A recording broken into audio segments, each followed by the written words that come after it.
So I just want to welcome you all and thank you for taking the time to jump in and be a part of this conversation about ancestral healing and what that means and what each of us are seeking to explore in connection with ancestral healing. And it's a conversation that's become very close to my heart in the last few years. And so I have decided to start holding these calls every month or two to just give people the opportunity to be together and explore what is ancestral healing? What does that even mean? It seems to be kind of one of those hashtags a lot right now. Everybody's talking about ancestral healing. And so there's so much we can learn from each other and from our conversation together. So if I haven't met you, my name is Angela Blueskies, and I live in Harpers Ferry, West Virginia, on the top of a mountain in the middle of the clouds today. And it's just so wonderful to have a wonderful resource like Zoom to connect us all over the place like we are right now. So thank you so much for being here tonight. And I especially want to introduce Renessa again.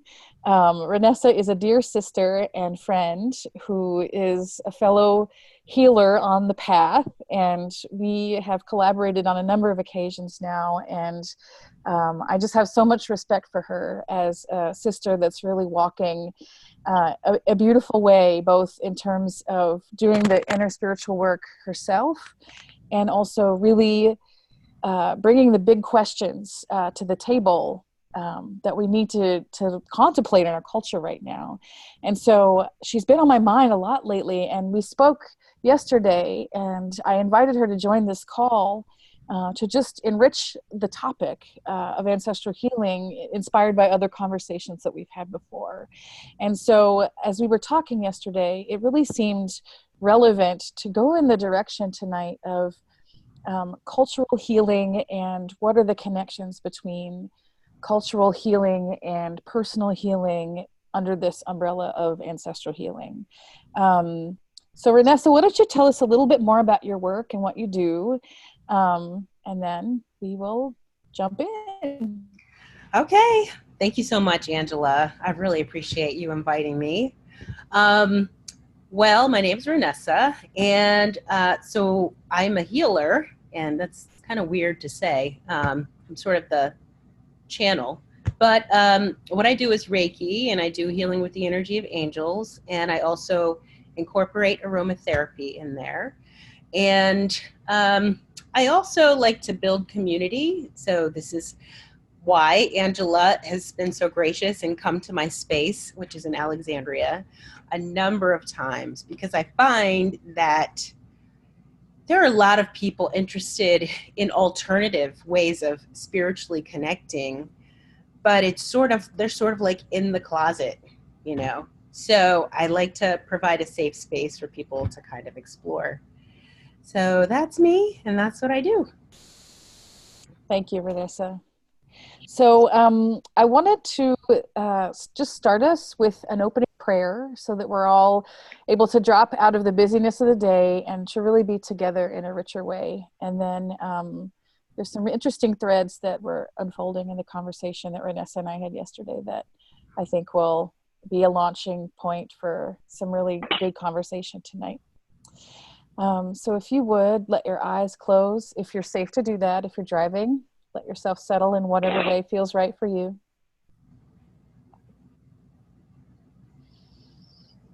And just feel your feet on the floor and your body in your chair.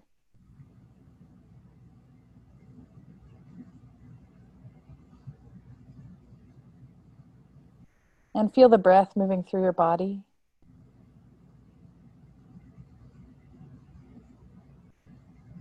And just let yourself arrive a little more fully.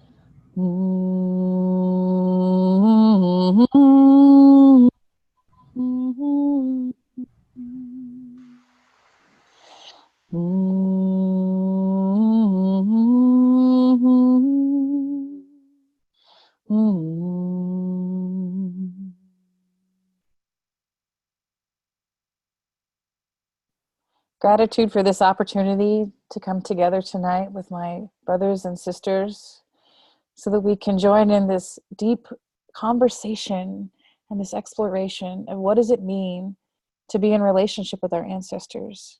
What does it mean to connect with our ancestors and to invoke healing for our ancestors?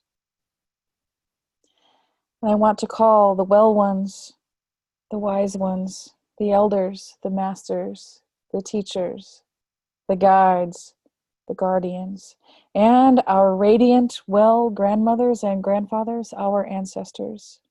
Please join us in this conversation. Lean in with us and help us to go in the direction that is most beneficial for each of our learning and for the work that we're called to do. And for this, we thank you.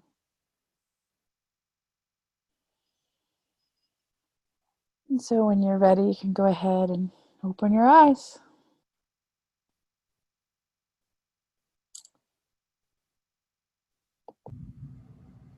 So Renessa and I were chatting yesterday, and we reflected back a bit to the conversation that we had a few months ago in her healing center about ancestral healing and all of the different threads that come together under this umbrella term.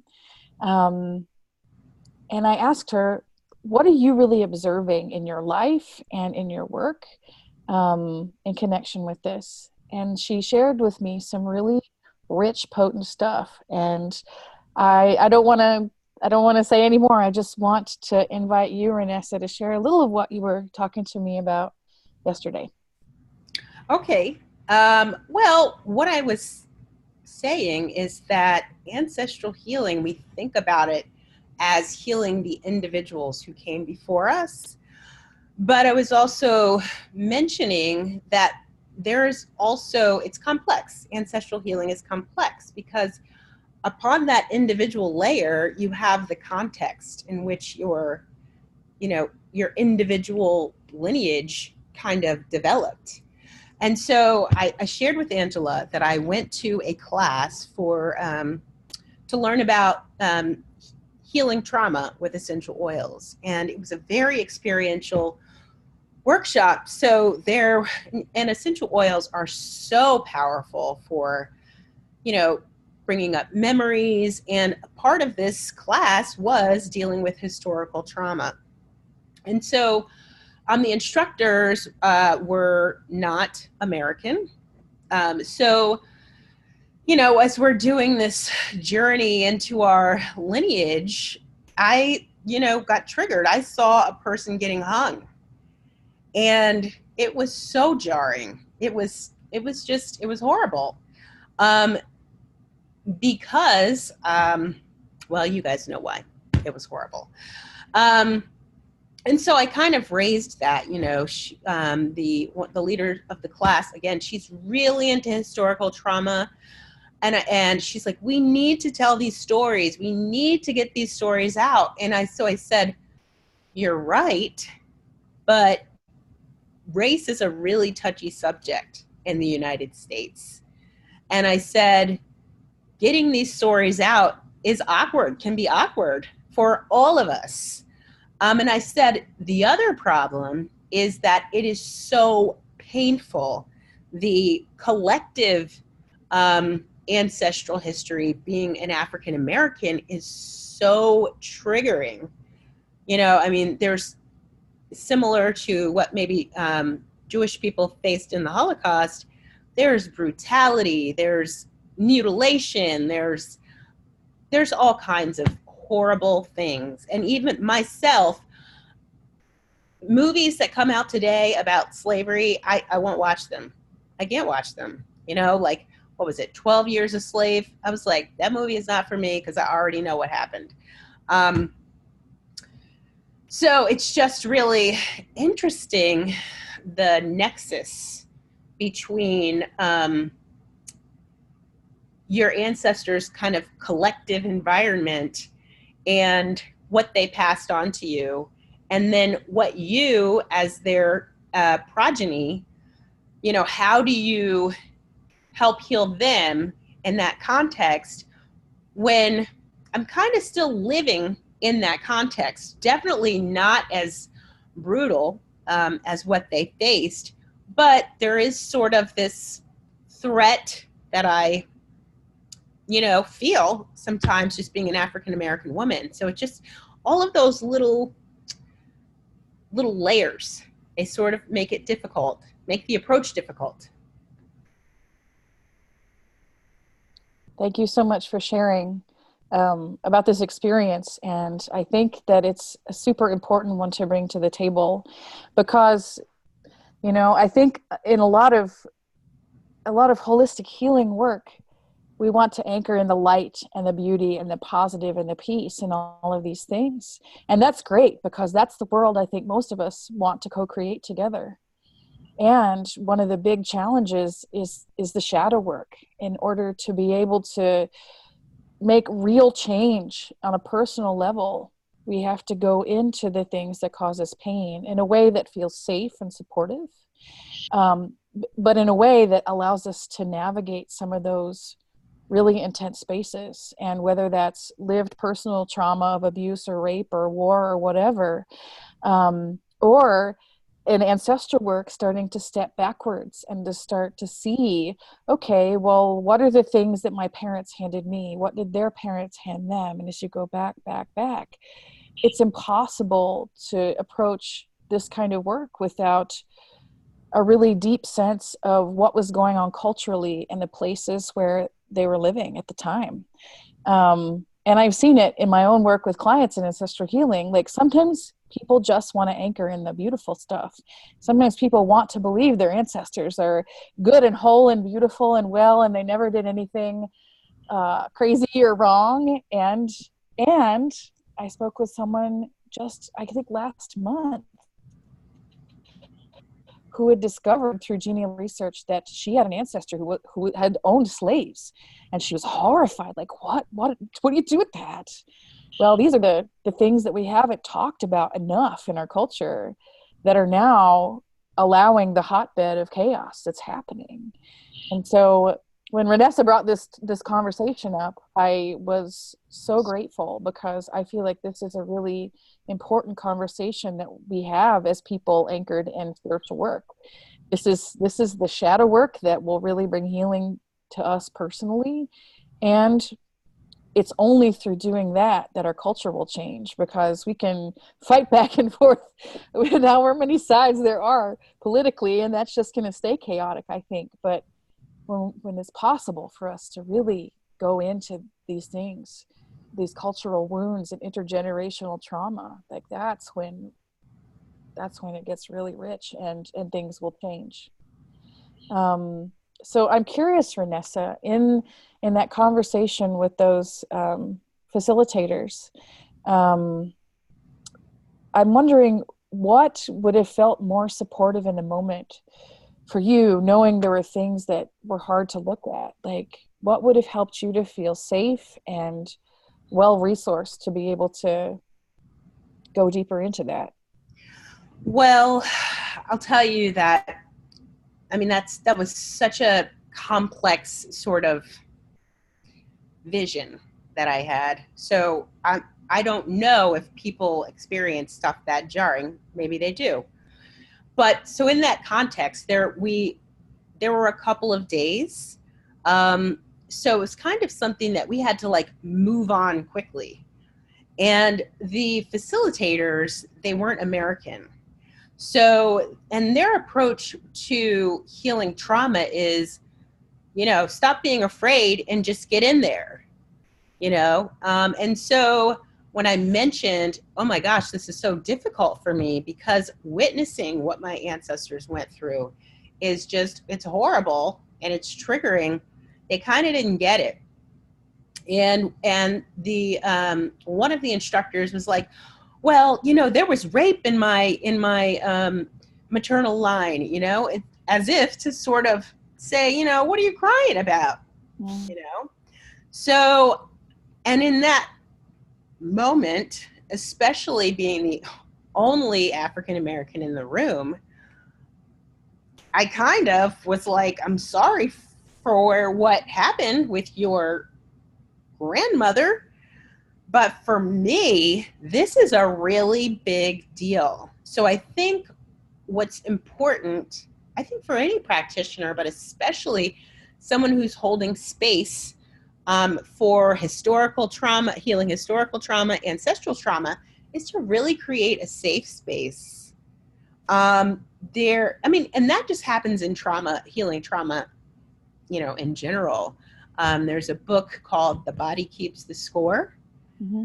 And there's a chapter in there just basically explaining that people who are facing trauma, they sort of, step back from actually facing the trauma because they developed that like avoidance as a coping mechanism. So that's why it's important to have a safe space. So I think what would have been helpful is maybe somebody who was like informed. And I guess, yeah, that we had more time to unpack it. Yeah. Thank you so much for sharing this. And, as I was pondering this conversation today, one of the things that came up is a question that I've seen over and over again from people who are considering doing ancestor work, that is, do I actually have to engage with my unwell ancestors or unwell family members who are still living? And the answer is nope, absolutely not. Especially living family. I think one of the things that is so important to understand, that it's totally possible to do spirit work without ever even seeing that person, ever even speaking with that person. They don't even need to know what's happening. We're all sovereign in ourselves, and we can't do healing work for anybody else that's living without their permission. But we can pave the way for blessings and goodness to come to them should they choose to receive it. But in terms of the unwellness in ancestral lineages, which is, I don't know anybody who doesn't have at least one lineage that has a whole lot of crazy stuff in it. It's really important to understand that through working with ancestral guides and through working with really safe protocols, it's possible to bring healing to stuff without ever having to be dancing around in it ourselves. And I think especially in terms of what you've shared, like that is for me in facilitating this kind of work, it's one of the most important things. Like, you don't have to go and pick up all that heavy stuff, all that pain, all that like trauma, and carry it yourself. In fact, like a good facilitator or a good teacher will make sure that that's clear up front. Like, in fact, you don't pick it up. Here's the good boundaries. Here's the reinforcement of the good boundaries, and let the guides do it. Let the guides do it because they know how. We're here to invoke the healing and to engage in it and feed it and nourish it in whatever ways we can. So is there anything else that you'd like to add to that, Vanessa? What was it? You said that somebody learned that their ancestor was a slave holder. Yes. And gosh, that's just, again, that just brings up the collective piece. We're not just healing individually, but we are considering like collectively what our ancestors did, shaped who the lineage was and who we are now. And so it's like, wow, how do you deal with that? As a white person, who is into social justice and very liberal, to find out that, wow, there's this dark spot, or what that person might consider a dark spot. I'm sure that was like maybe shameful or jarring or something. And so I just think that's, well, I know this is like, would be really difficult, but I think it would be so interesting to kind of see the ancestral lineage work occur in a sort of collective context. So, if you have a group of people who, it would be so hard. But if you had, say, your friend, right? Who's found out about her ancestor, and she, I don't know, wants to do something with that. And I find out about my ancestor. Like, what will that do for the present? What will that do for the present moment? That's such a beautiful thing. So one of the deep uh, contemplations that I was in toward the end of my training was that I have 6 lineages that I've worked through that are all European white ancestry, and I have 2 lineages that are Native North American. And the one of the deep pieces we were working with at that point in terms of cultural healing is looking at colonialism and being the oppressed or being the oppressor. And this conversation was to go to your ancestral guides and ask them for like insight on how to bring healing to this. And for me, I was literally sitting with both hands on both sides, like, and bringing that into healing inside of myself. And that's confusing to sit with, and it still puzzles me today. Like, okay, well, I am both. What do you do with that? And I think for me, it's been something that's propelled me more into wanting to have these conversations, um, because it seems like it's really personal for all of us, actually. And what you're proposing, Renessa, for people on both sides of this conversation of the horrors of the slave trade, it would be so amazing to imagine like someone with ancestry of slavery on one side healing their ancestors and bringing wellness all the way to the present, a person on the other side bringing healing to their ancestors who were slave owners, and then those two people being able to work together to bring collective healing. And imagine what would be possible when entire groups of people do this work and then come together to harmonize these old wounds and to help really clear them out of the consciousness. Like, that's a dream. I would Yeah. love to sit in that circle. That would require like 100 different like people holding space, right? Yes. And making it safe. And so the other thing I was thinking is that when we approach what may be dark spots in our lineage, it's important to have boundaries, but it's also important to kind of approach it with compassionate eyes. Yeah. And understanding that, whatever, your ancestor did, or I don't know, didn't do, it was, it's something maybe you're not happy about, but still that's how you deal with the shadow, is by kind of pulling things out of the closet that you wouldn't want to see, having enough strength and courage and compassion to pull that out and kind of look at it and kind of say, wow, wow. And I don't know what that would look like around this issue of race.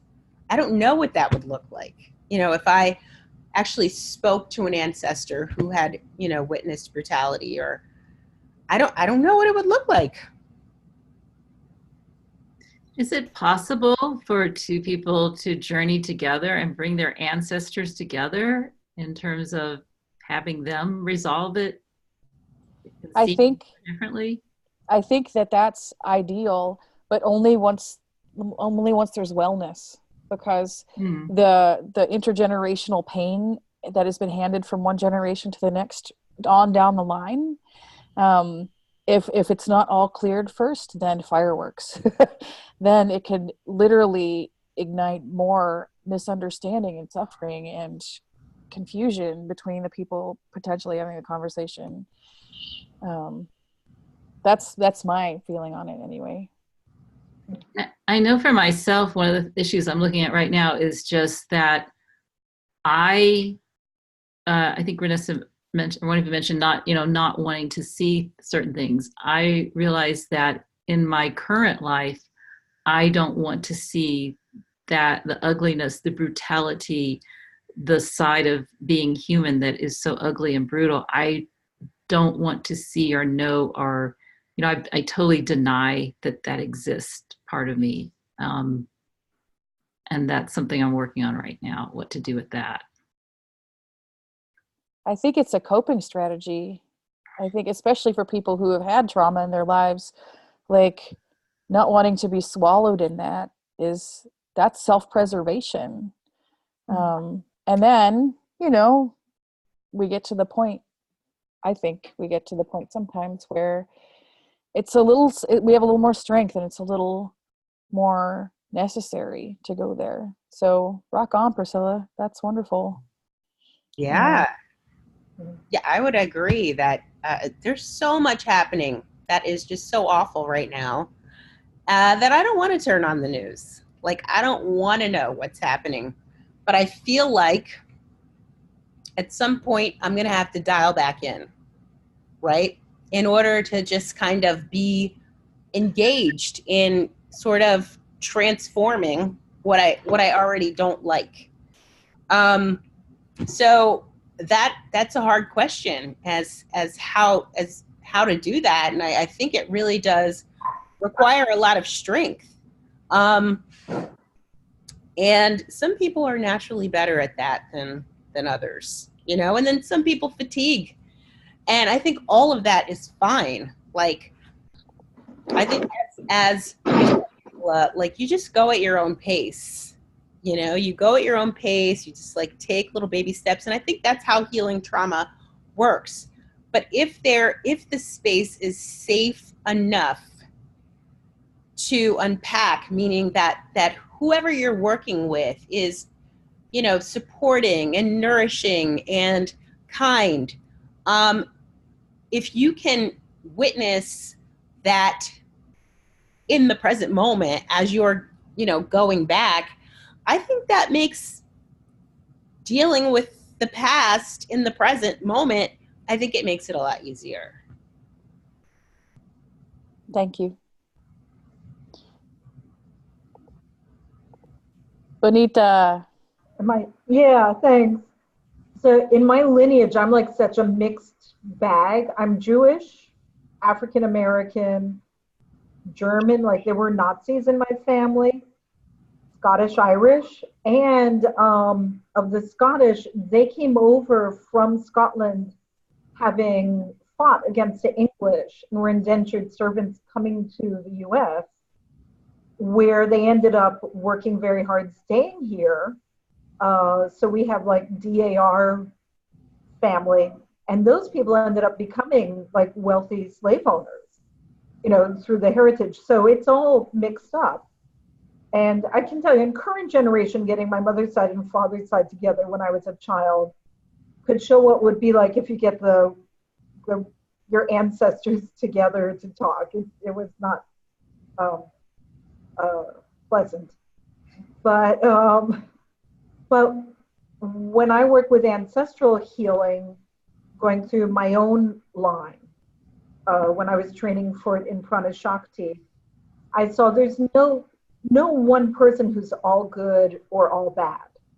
And seeing their lives from their perspective and where they carry their joy and their pain, and where something that we perceive as just awful, and they're like, God, I never thought about it that way. Like, talking with ancestors as individual, unique people. And like, especially on your side, Vanessa, where there's so much trauma, like even in the current day now, African American people have to be so careful. Like, your whole lives, you live with that, and you have the history of that. To go back to your ancestors and say, what else do you have to share with me? What joys, what loves, what good stuff? I feel like might be a little healing to sort of counterbalance the stuff that's already there and has potent energy grasping. And that might be one way to heal current day society as well, bringing not just the trauma from back then, but the ancestral goodness. I mean, yeah, I have family members who had tattoos when I was a kid. So I also was raised with the trauma of when Jews are, and, I'd say with pride, my ancestors also marched for, freedom and fair rights of all people, but it is important to like allow the goodness to come through. but I'm hoping Angela knows better ways than I have. Mine are, Prana Shakti has so much ceremony. Thank you. Thank you. You know, as I pondered this topic, looking at in so many different directions, in so many different ways that all of our ancestors were traumatized at some point.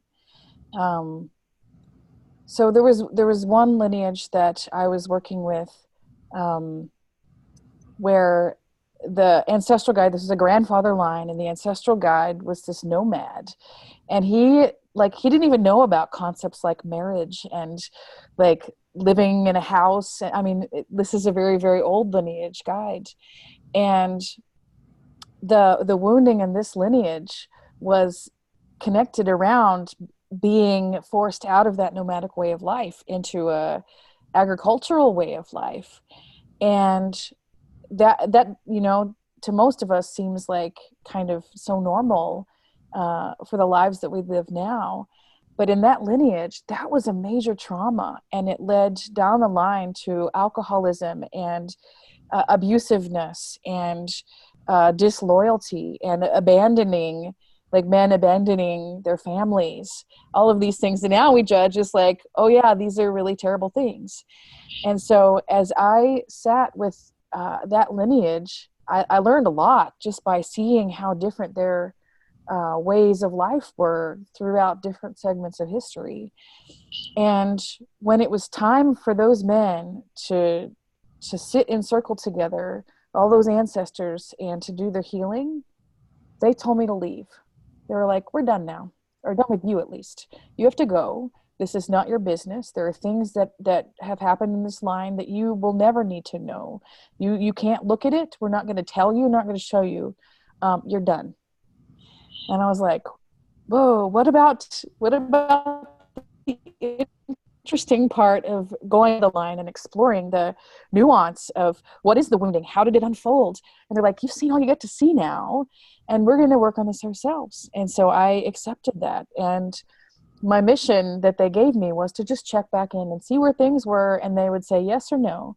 And so over weeks, I would check in and say, grandfathers, how are you? They would say, nope, bye-bye. And over time, I accepted it. It took weeks and weeks of checking in. And finally they said, okay, now you can come and sit with us. And you could feel how the energy had changed. They had to do certain work amongst themselves that didn't need to involve me. And I think in terms of the ancestral work that I've done, sometimes that is the kindest, most beautiful gift. When there are things that may be there that would be super traumatic for us to see, if it's not necessary for us to see it, sometimes they'll send us away. And so obviously, like, every lineage has its own way of handling things, and the guides know best. But for me, I was really grateful. And I literally, to this day, have no idea what all of that's about. But what I did get to see is the shift in the patterns over time. That's useful too.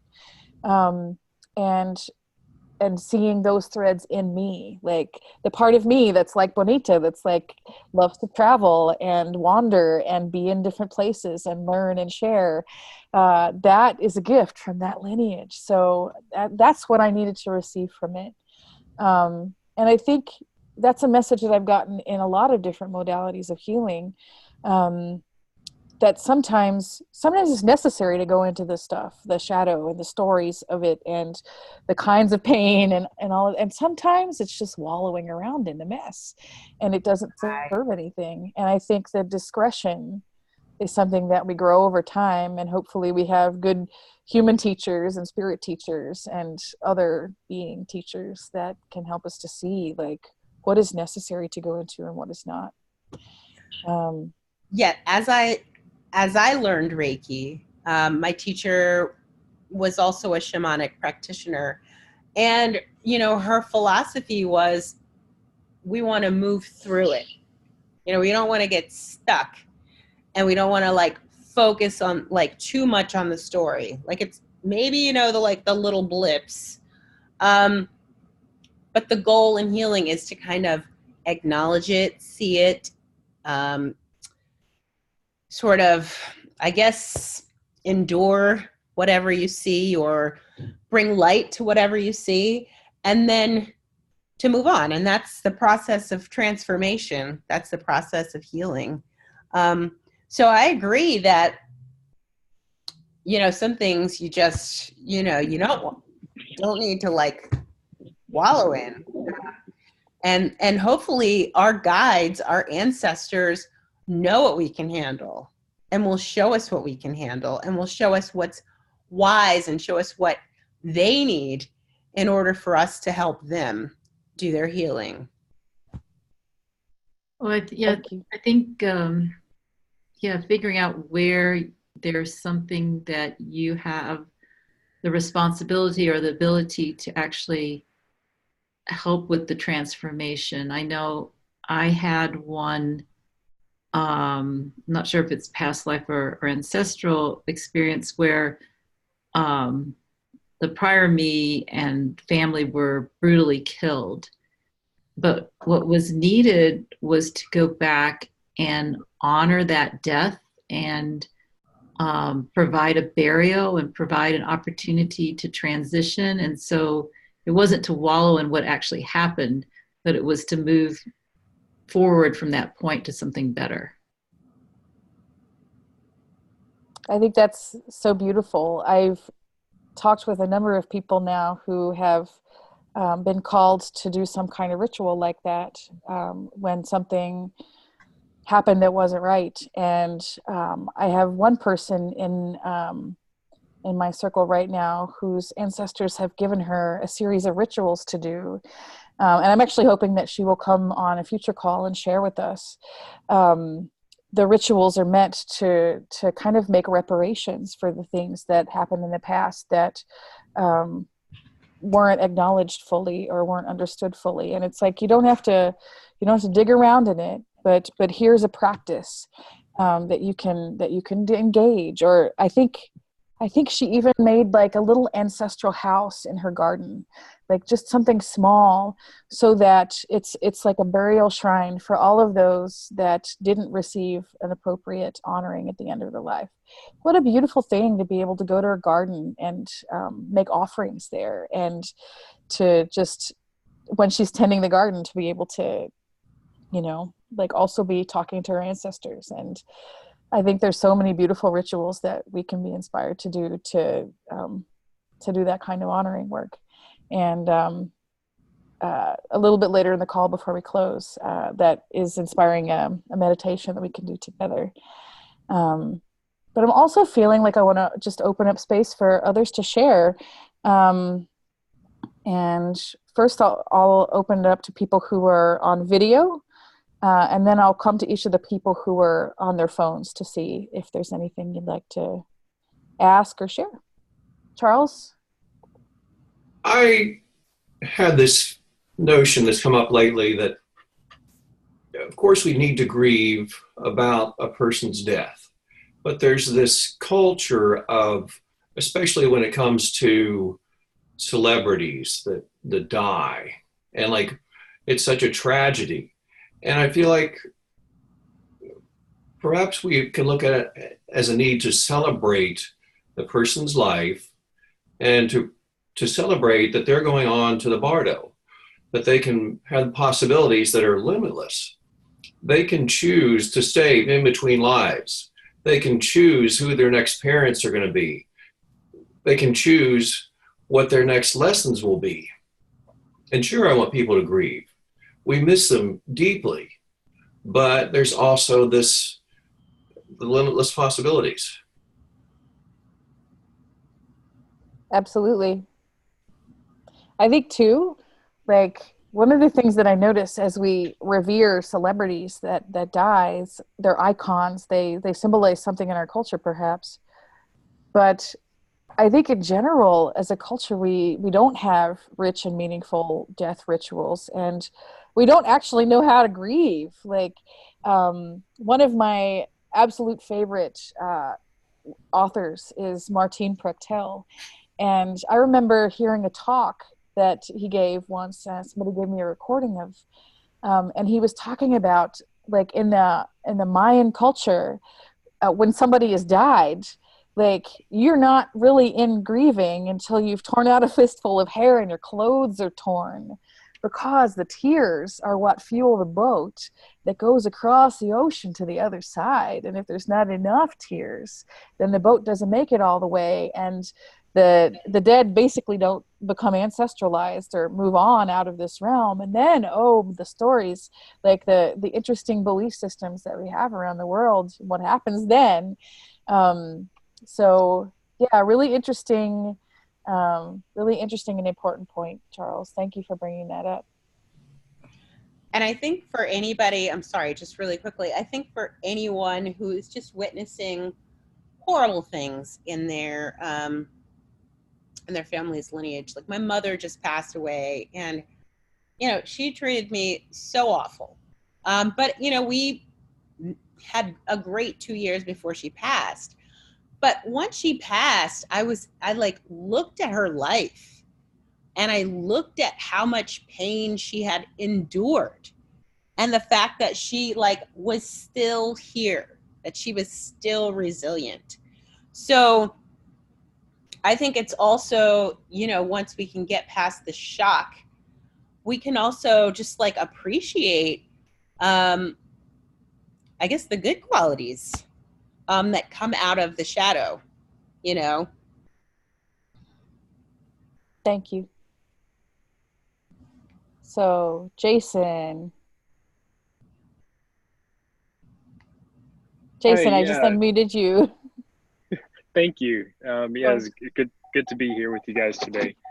I think my question is really about, it may seem basic, but I'm wondering how much information I need to have before I begin to work on ancestral healing about my lineage and specific people in my lineage.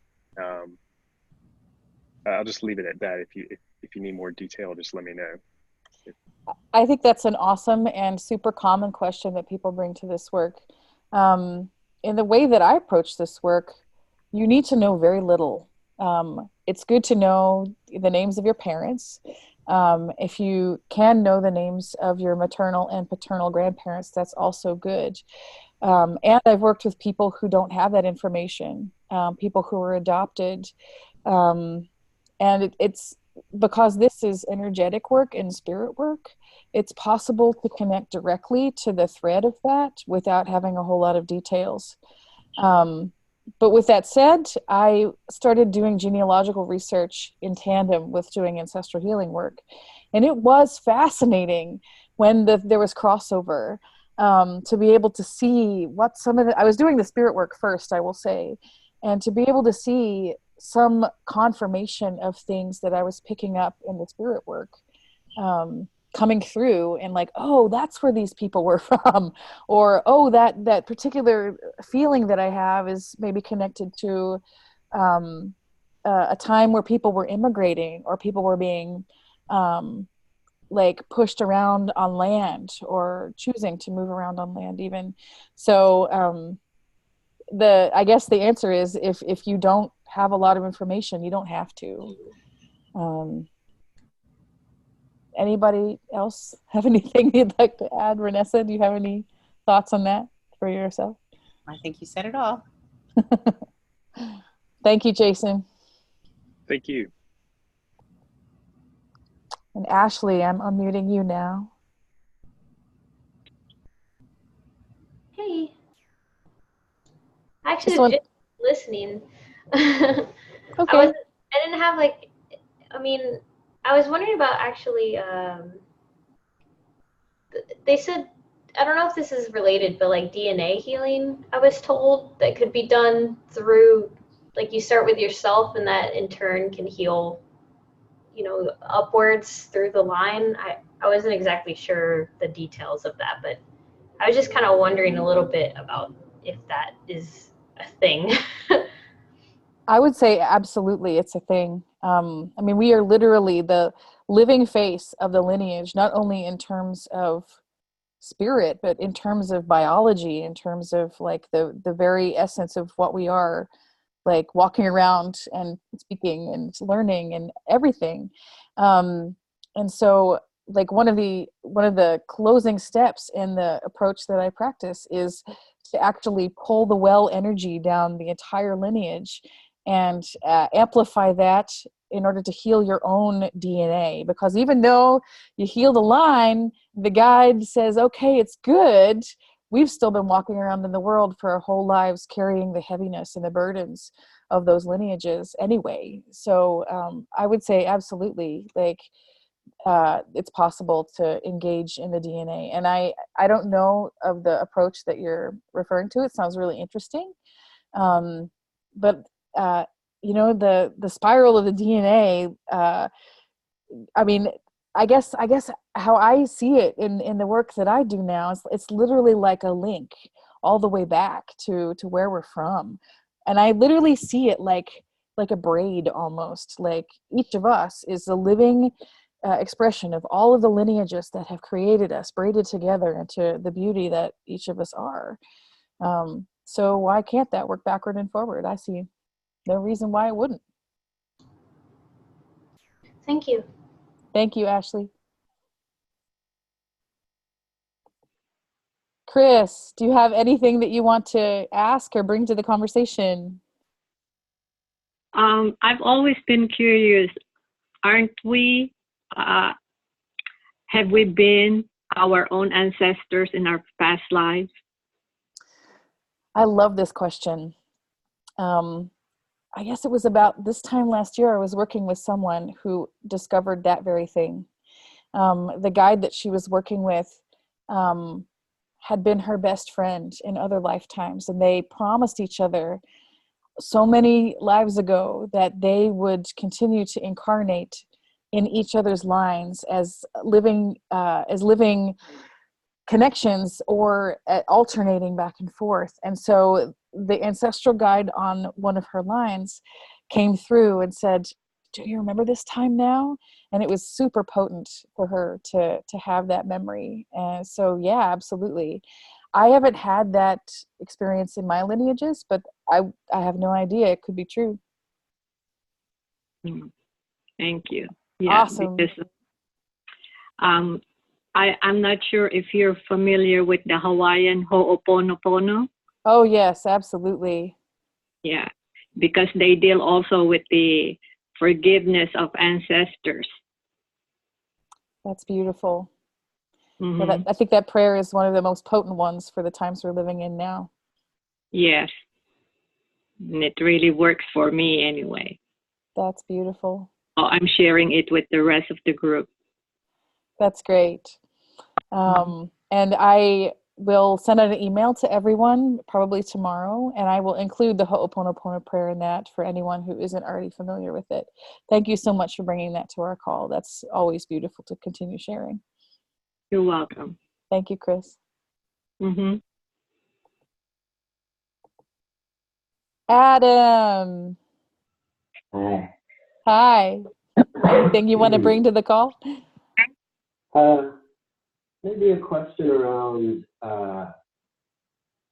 sort of, I'm imagining, this lineage, these lineages go back, just thousands of lives, and I don't know if that's true or not, but just curious if this type of healing work has been happening all along, or if like once there's healing in a lineage, like there isn't a need to come back to Earth at that point, or like, and why is there a surgence right now? Why we're seeking this, people on the planet, or has it been sort of a consistent process through the ancestors and the work there? That's awesome question. If you go back far enough in almost any lineage, back to the traditional cultures, there were ancestral reverence practices that were kind of built into the ways that people lived. I don't know that that's true for every single culture, but for most, you can find that information in historical records and in things that have been uncovered. So we didn't need these practices that we're talking about right now, because when people died, there were death rituals and rites that were performed that helped people to transition out of this world and to be revered as an ancestor, or whatever the spiritual beliefs were of that particular community. But as the major religions started to take over the old ways, those practices got shut down. And so if you look around the world, like if you look only even in this country at the ways that the colonialists forced the native people out of their traditions, they weren't allowed to speak their languages. They took their kids away from them. Like they stole their land. Everything was decimated. And so these practices of how to properly honor probably every kind of ceremony, honestly, like they were taken away from the people. And so when people died, these things didn't happen anymore, and people forgot, and faith was put into religion to take care of everything. And so now we're sitting here with hundreds, if not thousands, of years of ancestors before us that haven't been taken care of well at the time of death. And so as I've seen it in my work, this is the source of a lot of the mess that we have in our world today and in ourselves, because we're carrying all the stuff that was never cleared when people died. So I can't speak to how that connects with like incarnation and reincarnation. I think that there are so many different belief systems, and I certainly don't profess to be an expert on most of them. But I will say that I read somewhere along the way that I think it was a Mongolian tradition where the soul actually has multiple pieces. And there's the part that at the time of death goes to become an ancestor and stays in the ancestral realm. And then there's the part that reincarnates and comes back and lives another life and is able to keep learning. And I can't remember what the additional pieces were. And I thought, gosh, that's so fascinating. Yeah, I don't know if we'll ever be able to know what's true in the bigger picture, or if there is even any ultimate truth in that. But I love these different ways of seeing things. Is that helpful, Adam? Sure, yeah. Thank you so much.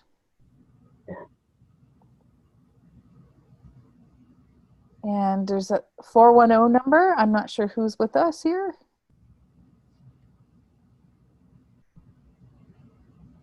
Somebody calling in on a 410 number? Okay. And someone on a 240 number?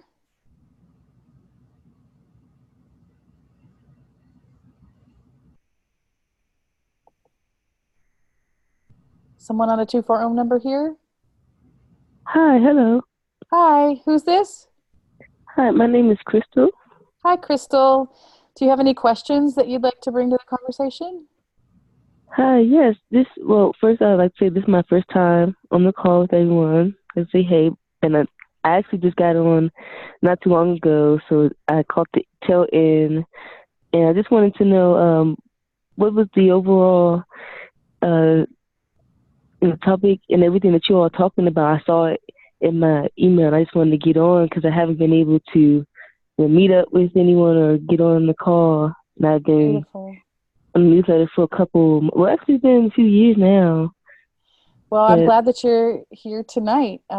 We've been talking about cultural healing and ancestral healing and the ways that we carry the wounding of the past and how we can look forward from where we are right now in bringing healing into that.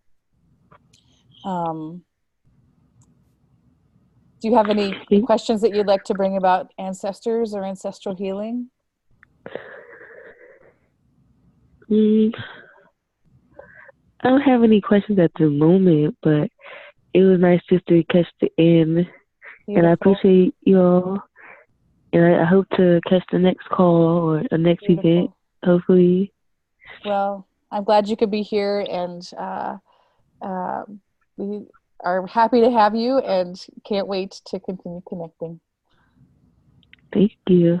Bye-bye. So I would love to just guide a meditation for us all to connect with the wellness in any of the lineages. If you're already doing ancestor work and you have a specific lineage in mind you want to connect with, beautiful. If you have never done this work, I just ask that you set the intention of connecting with a really, really ancient, well ancestor who can help you to receive through this meditation.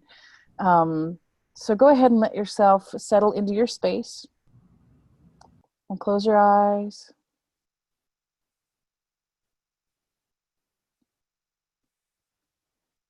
And again, connecting with the body, where you're resting in your chair.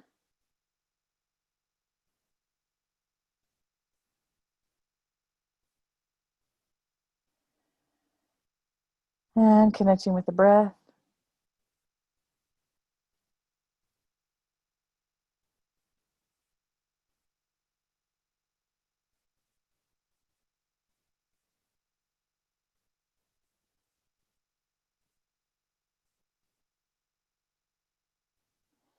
And from the center of your belly, I want you to imagine that you're sending down a root out of your body and into the ground.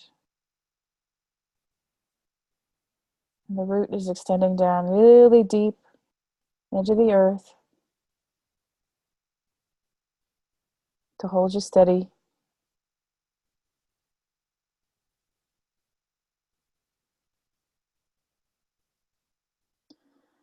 And now imagining a protective sphere around you.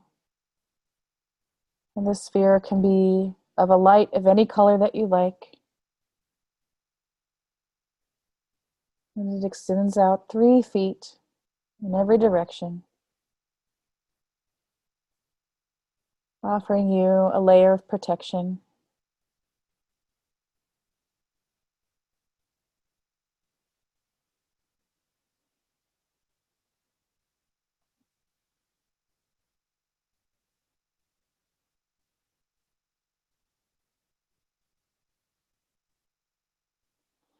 And so now I invite you to go ahead and connect way, way back with one of your ancestral lines, asking to connect to the original, bright, beautiful wellness that is still there.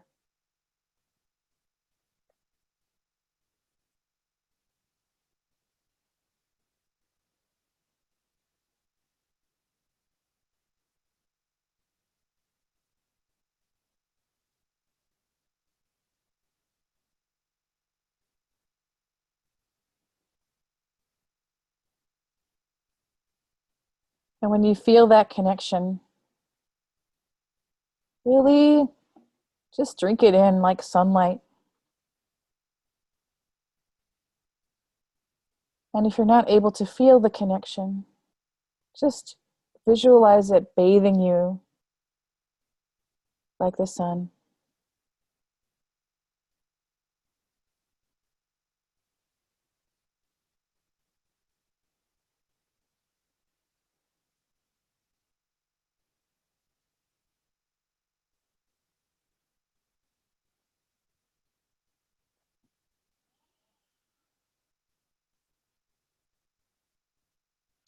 And in connection with this idea of making offerings that came through in our call tonight, I invite you to propose a question to this bright connection that you have with this ancestral line. Simply asking, what kind of offering could I make to you in order to support wellness and healing?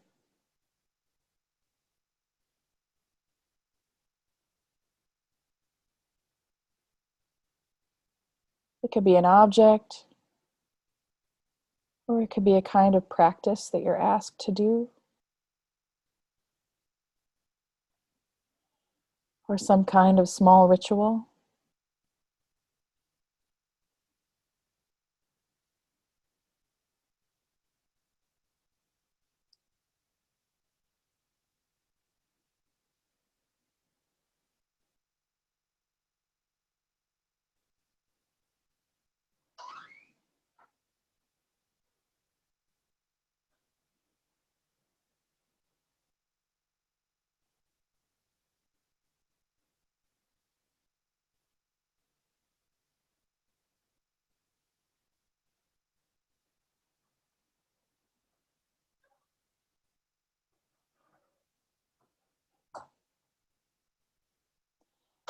And if the offering that is asked of you seems doable, ask inside of yourself, is this something that I can commit to doing?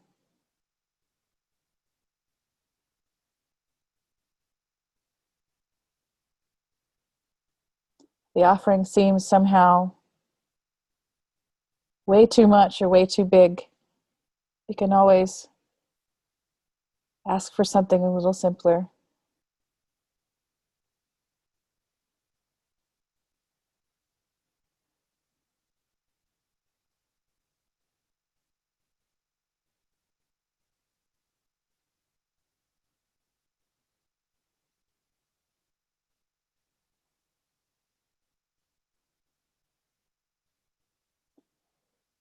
And so once you come to a place where you feel like you've been asked to make an offering that seems like a good option,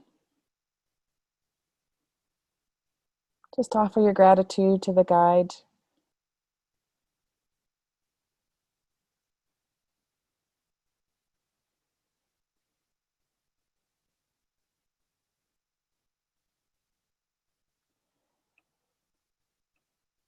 And then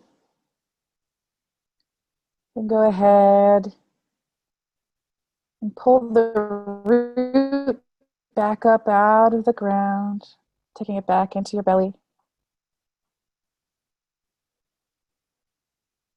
And let go the sphere of protective light around you.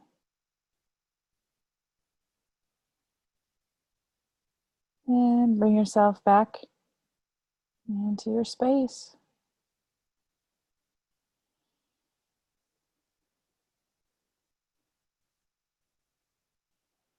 I wish we had time to share all of the awesome offerings that were asked for.